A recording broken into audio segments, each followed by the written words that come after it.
Kahit anong sigaw ni Jasmine, wala na siyang magagawa dahil tuluyan nang nakaalis ang van na sinasakyan ni Camila at Lily. Nakikipaglaban pa si Jasmine sa dalawang tauhan ni Vito dahil gusto siyang kunin ito. Naagaw naman ni Jasmine ang kanilang baril at tinutukan na nga niya ito ng baril. Tinanong niya ito kung saan dinala si Camila at Lily.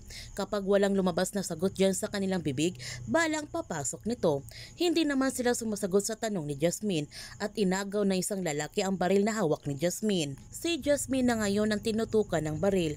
Buti na lamang dumating si Pascual at binaril nitong lalaking tumutok ng baril kay Jasmine. Nang dahil sa takot ng isang lalaki, sinabi na nga niya sa kanila ni Jasmine kung saan dinala si Camila at Lily. Habang si Tyrone, nalaman naman niya mula sa mga tambay na dinukot ng mga Bonevede si Camila at Lily. Malakas ang kutob ni Tyrone na doon sa bahay na bato na dinala si Camila at Lily. Hanggang naalala na nga niya kung saan ito matatagpuan ang bahay na bato. Dahil ang bahay na ito ang iririgalo ni Vito sa kanilang kasal ni Iris noon at dito sila titira ni Iris. Kaya nagtungo na kagad si Tyrone sa bahay na bato para iligtas ang kanyang anak. Dumating na si Camila at Lily sa bahay na bato. Kinukutuban ng masama si Lily kaya tinawagan niya si Jasmine. Ngunit hindi naman sumasagot si Jasmine sa kanyang tawag. Mga ilang sandali dumating na si Vito at sobrang nagulat nito si Lily. Niyakap niya kagad ng mahigpit si Camila. Nakiusap si Lily kay Vito na huwag niyang sasaktan ang kanyang anak. Ngunit hindi pinapansin ni Vito ang pakiusap ni Lily at tinutusan pa niya ang kanyang tauhan na kunin si Camila. Samantala, sinabihan ni Iris ang kanyang ama na ang kailangan lang niya si Jasmine lamang, hindi niya kailangan si Lily o Camila. Ang sabi ni Vito, sa tingin niya, kailangan na nila sina Lily at Camila. Hindi pa nila alam kung anong nangyari sa kanilang dalawang tauhan. Baka nakatakas si Jasmine sa kanila.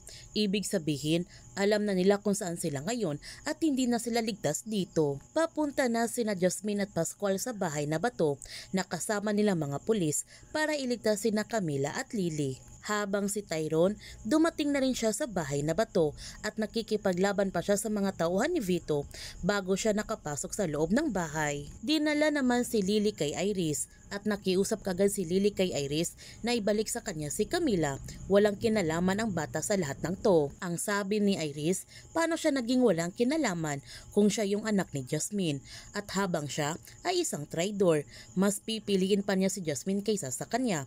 Gagawin ba yan ng totoong kaibigan? Nagpapasalamat naman si Lily kay Iris sa lahat-lahat ng ginagawa niya para sa kanya ang nagawa niya sa kanyang pamilya, lalong-lalo na yung pagmamalasakit niya kay Camila at naniniwala siya nandyan pa rin yung Iris na kilala niya na tinuturing niya totoong kapatid at higit sa lahat yung tumayong pangalawang magulang kay Camila. Nagalit naman si Iris nung pangalawa na naman siya dahil pangalawa na nga siya kay Tyrone, pangalawa pa kay Camila at hindi niya ibibigay si Camila dahil gagamitin pa niya ang bata laban kay Jasmine. Dumating na nga sina Pascual at Jasmine sa bahay na bato.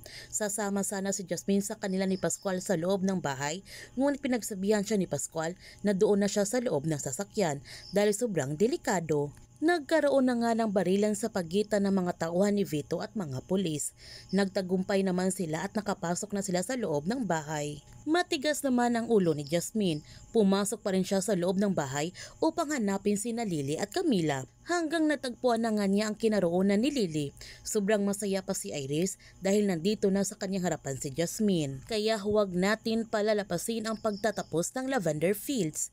Kung bago ka pa channel ko, don't forget to like, subscribe, and click notification bell para palagi kang updated sa mga videos in-upload ko. Thank you for watching and God bless to everyone.